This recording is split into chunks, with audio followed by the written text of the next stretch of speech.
what up, guys? True Boxing here. Thank you for coming back again to get hit with the truth.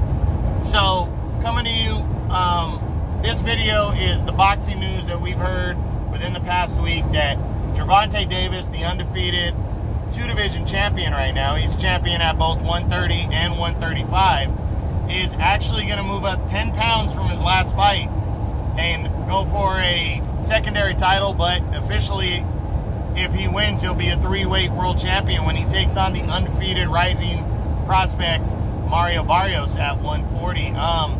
You know, I'm disappointed because I really wanted to see Gervonta Davis go out and fight Gary Russell Jr. I know some of you guys are naysayers and say, oh, well, that's just him beating up on a smaller man. You know, this is a big fight. Gary Russell, I believe he was willing to move up to 130. He's been calling for it. And it was really a battle that I think made a lot of sense, you know. And Russell's a big enough name. And he's definitely a bigger name than Mario Barrios. But, you know, I thought it was a pretty good, you know, matchup right there. But he passed on that. And he's going for another goal at 140, which I'm really not understanding. If he really is, if his training is on point, then I think this fight will make a lot more sense. But he's never fought on this level, ever. And, you know, at this weight. And he's only fought at 135 one time, and he struggled with weight in that. Now, granted, that was, you know, when you know, after his last fight, I think there's a lot of people out there that'll argue, hey, you don't have to worry about his focus anymore, Gervonta Davis. Okay, argument heard. Maybe that's the truth. You know, we got to see. But I just think it's a bold move in terms, and if it works, okay, but man, I think it's high risk right here. I really think it's high risk and kind of low reward because, okay, you can call yourself a three-division world champ with the win over Barrios, but Barrios is an undefeated prospect, you know?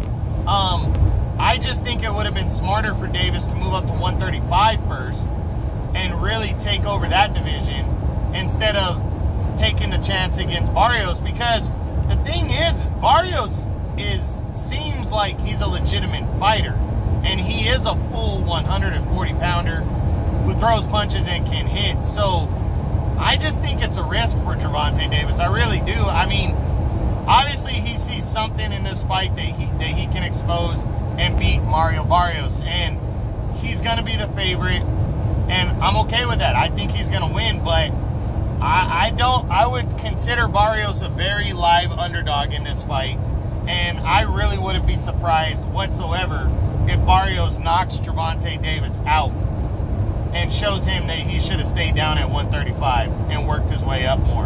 And that's my issue here is he has barely fought out of 130 one time. I know he came in overweight a couple times, you know, but when he came in overweight, he was fighting guys that were still 130. And then he came in for the Gamboa fight, and he didn't look great in that one. You know, training was obviously a thing. If he's struggling to make weight that bad, damn, I mean, he's doing something wrong, because I thought he looked good and didn't have trouble making weight for the Santa Cruz fight.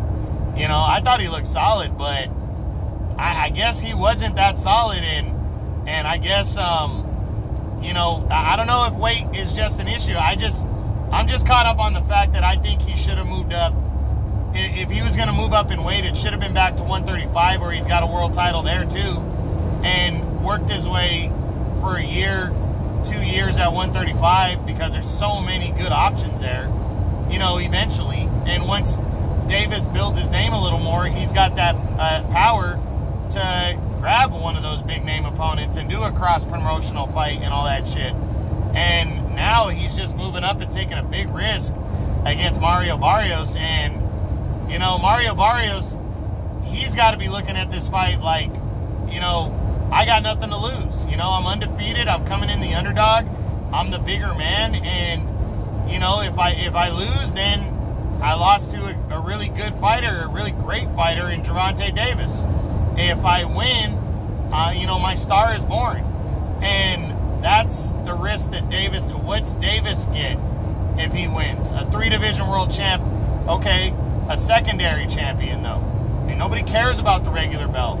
They really don't. Who can he get at 140 if he wins this fight? Who can he fight? There really aren't a lot of big names at 140 that he can fight. You know, it just, he's a small man moving into 140, and I just think he's doing it too fast. And I think it's a high risk fight, and I just don't see, I don't know how good he's going to look. You know, I just don't, even if he wins. So, you know, that's my thoughts on this big potential showdown taking place, hopefully by June. You know, is what I'm hoping for. He's a big name. He's one of the most must-see fighters in all of boxing. And, you know, we'll see what happens. But, all right, guys, that's it. That's the news on Gervonta Davis versus Mario Barrios, possibly taking place at 140 for the secondary WBA world title. Hope you guys enjoyed it. True Boxing, you've been here with the truth.